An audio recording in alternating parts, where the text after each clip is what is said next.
You think you found this video, but the truth is, it found you. Out of millions of videos, out of endless distractions, you ended up here. Do you really believe that was an accident? Jung would tell you, nothing that shakes your soul is ever an accident. It is the unconscious speaking. It is life calling you to wake up, because right now you feel it, the tension, the quiet collapse. The sense that something in your life is repeating, draining, collapsing into itself. You keep meeting the same people in different bodies. You keep running into the same endings in different stories. You keep asking yourself, why does this always happen to me? And you know what's worse, you hide it. You wake up, smile, play the role, post the picture, go through the motions. To the outside world, you're fine. But deep down, there is a silence inside you. A silence that screams, a silence that says, this is not enough, this is not me. This silence is not weakness, it is truth. It is your unconscious trying to break through. And Jung warned, until you face it, it will keep ruling you. You'll keep calling it fate or bad luck or destiny, but it's not fate, it's you. It has always been you. Think of the patterns you've lived, the betrayal you swore you'd never repeat, yet repeated, the emptiness that returned even after you achieved what you thought would fulfill you, the exhaustion of giving and giving, only to end up drained and unseen. These patterns are not coincidences, they are signals. They are your shadow pulling the strings. And this is the problem. Most people never realize it. They live their entire lives ruled by their unconscious, believing they are awake. They dream with their eyes open. They repeat cycles like actors in a play they didn't audition for. They suffer the same stories over and over until death, and they call it fate. But you're here because something in you refuses that. Something in you knows there must be more. That life cannot simply be repetition, exhaustion, emptiness, that there has to be a deeper meaning, a hidden key. And you're right. Jung revealed that the key is not outside of you. It's not in the next achievement, the next relationship, the next escape. The key is in the part of yourself you've been running from, the shadow, the dark side you deny, the impulses you reject, the anger you bury, the desire you suppress, the truths you fear. And here's the paradox. Everything you've been avoiding is exactly where your purpose hides. You think your shadow will destroy you, but Jung discovered it is the path to wholeness. The shadow, once faced, becomes your greatest ally. The purpose of your life is hidden inside the very things you were told to bury. But of course, you resist. Who wouldn't? Facing your shadow feels like collapse. It feels like death. It feels like admitting that the image you've built, the mask you wear, is not the full truth of who you are. And that is terrifying.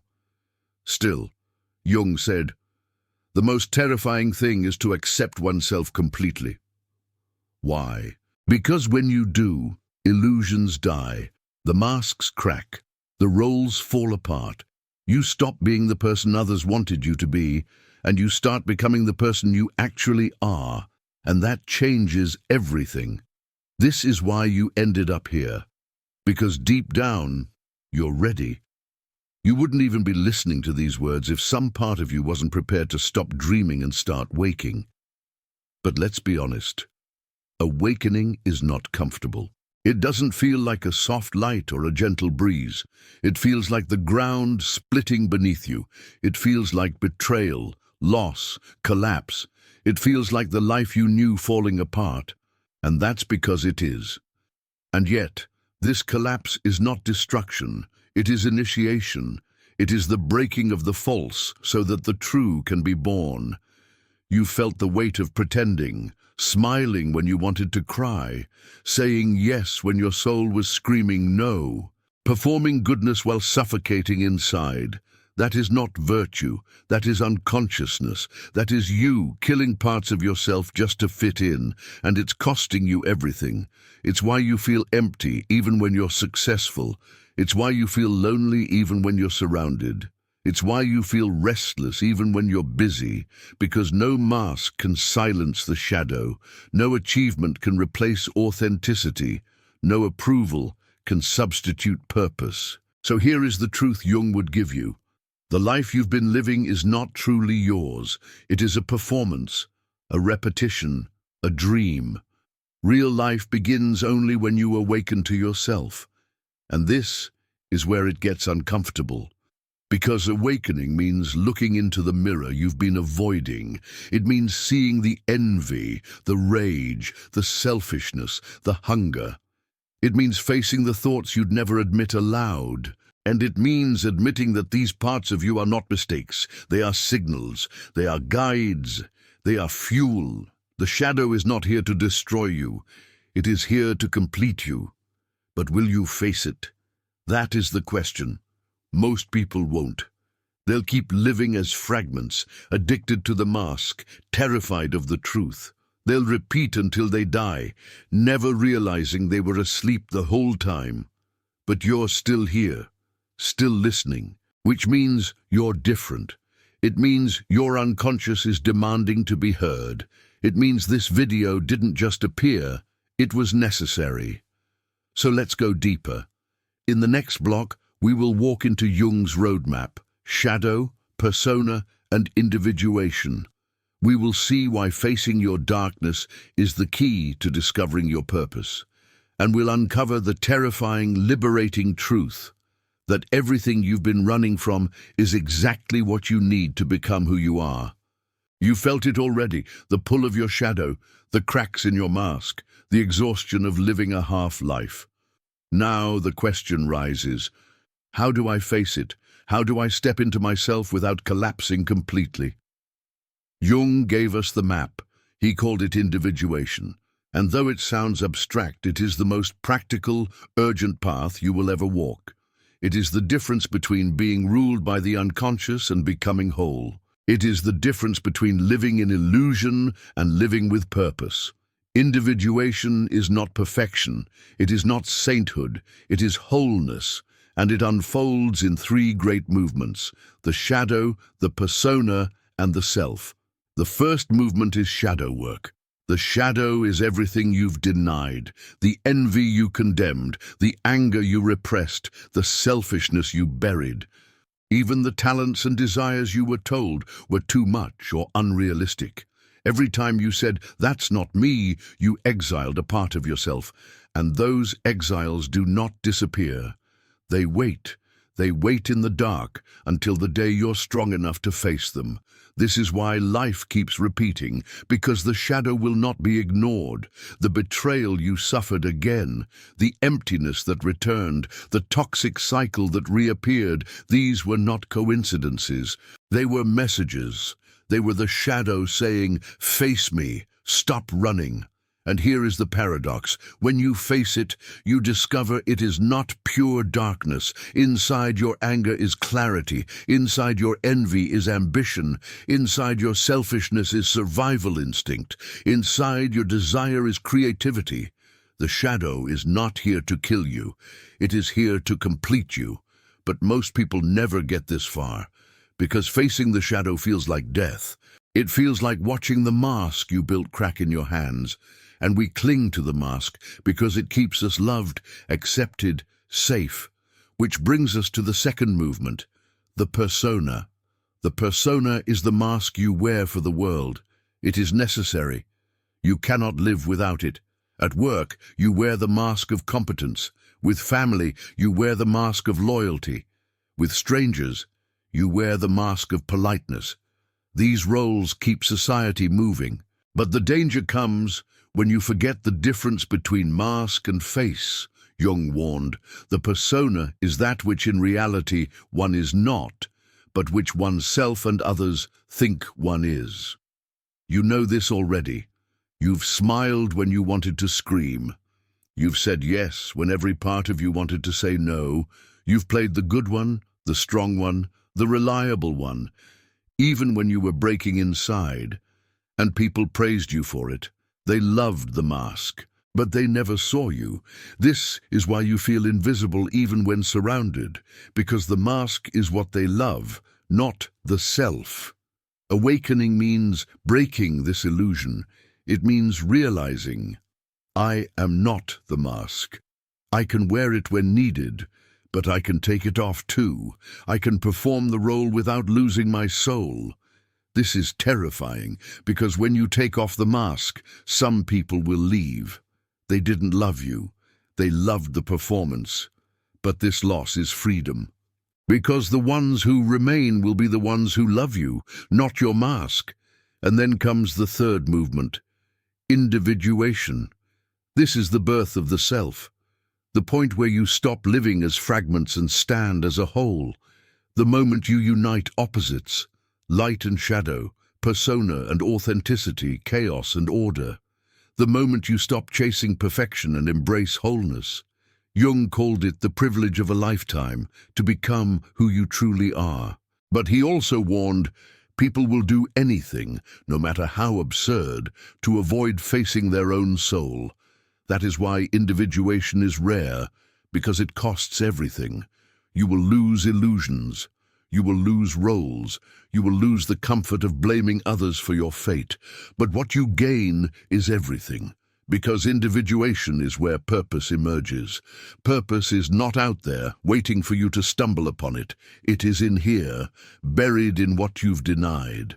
The envy you hated reveals what you truly desire. The anger you repressed reveals what boundary you must protect. The sadness you silenced reveals what you truly value. The shadow, faced and integrated, is a map to your purpose. Think of the artist who was told creativity was foolish. They buried it, and it festered as frustration. But when they faced it, their art became their calling. Or the leader who was told ambition was arrogance. They denied it, and it leaked as resentment. But when integrated, ambition became vision. This is why Jung said that what you most need will be found where you least want to look. Because the shadow hides not just your shame, but your destiny. And here lies the cliffhanger.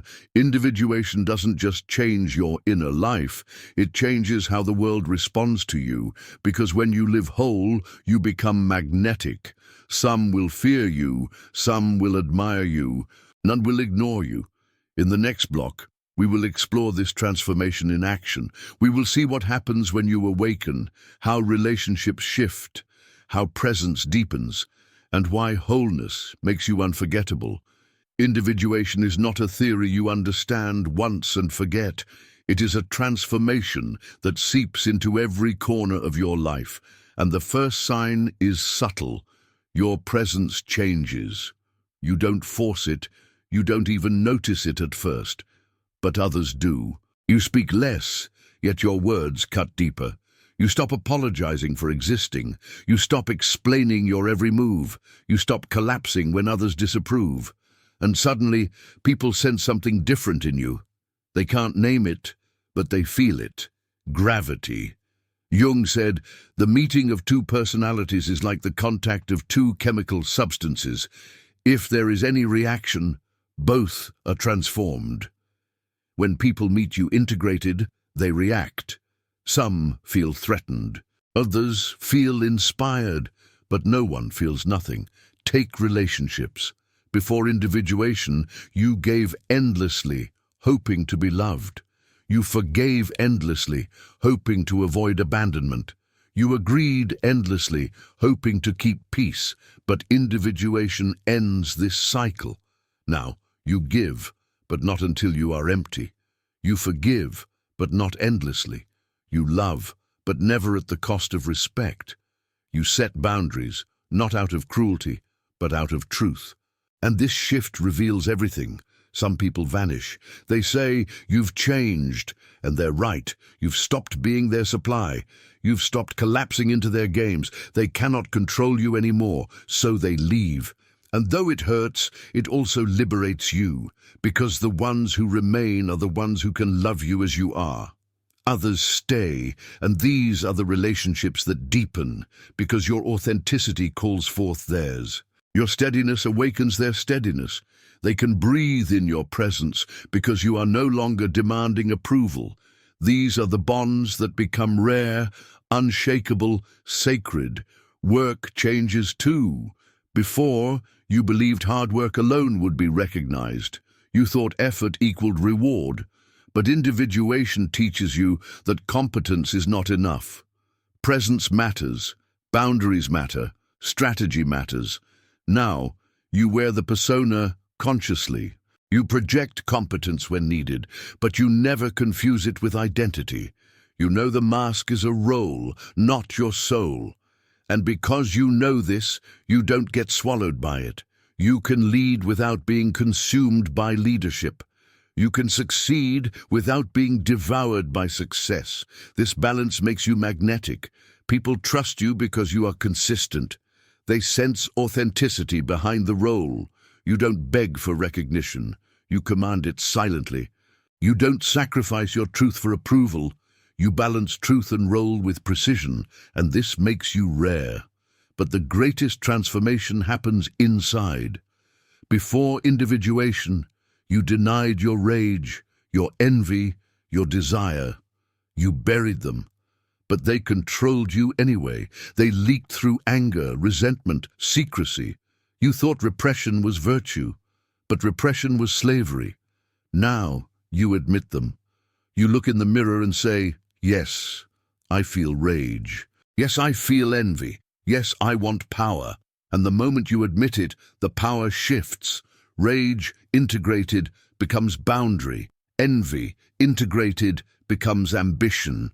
Desire, integrated, becomes creativity.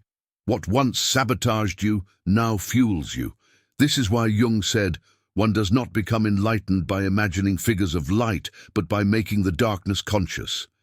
And here lies the paradox. The more whole you become, the more others fear you. Why? Because most people live fragmented. They survive through masks, manipulation, projection. They avoid their own shadow at all costs. And when they meet you, someone who has faced what they fear in themselves, they feel exposed.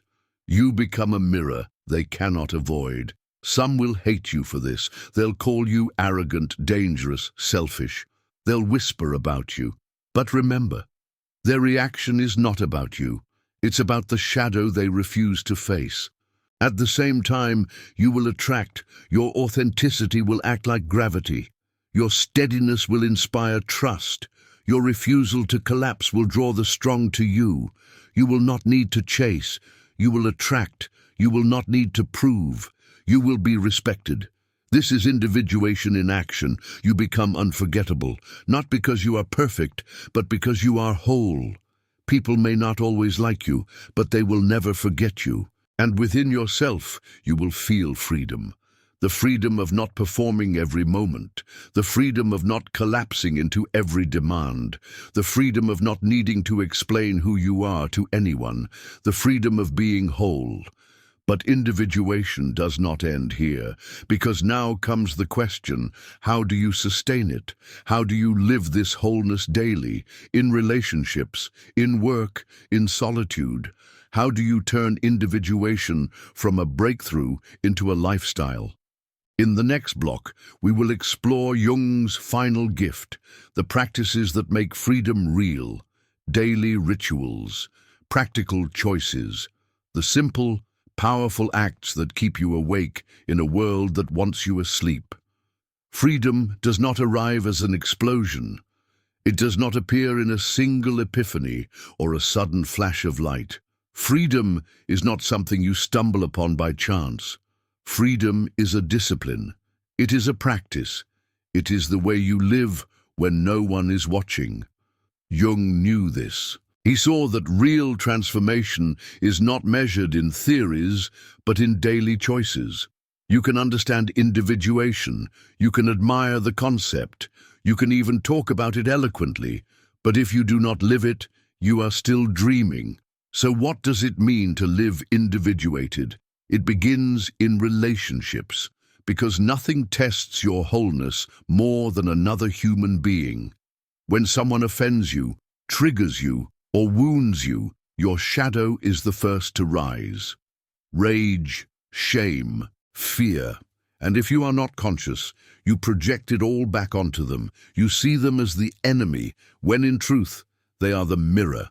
This is why Jung said that until you face your unconscious, it will rule you. To live individuated in relationships means to pause when the storm rises, to ask, am I reacting to this person or to my past through them? Am I fighting them or my own shadow reflected in their face? That question creates space, space to see, space to choose. Then comes the courage to act differently. Before, you said yes when you wanted to say no. Now, you say no and mean it. Before, you forgave endlessly because you feared being abandoned. Now, you forgive once, but you do not allow cycles of harm. Before, you collapsed into pleasing, hoping for approval. Now, you choose respect first, and the relationships that survive this shift are real. They are not built on control or performance. They are built on truth. Next is work. The persona dominates here, the mask of competence, professionalism, and reliability. And it must. Society demands it. But individuation changes how you wear it. You no longer confuse the role with your identity. You know the difference between performance and essence. You can lead without being consumed by leadership. You can achieve without being swallowed by achievement. You can project competence without losing your soul. And because you know this, you cannot be destroyed by roles. They are tools you use, not cages that define you. This balance makes you rare. It makes you respected without begging, trusted without demanding, magnetic without manipulation. You no longer live for recognition, but paradoxically, recognition comes. Because presence commands what performance alone never could. And then comes solitude.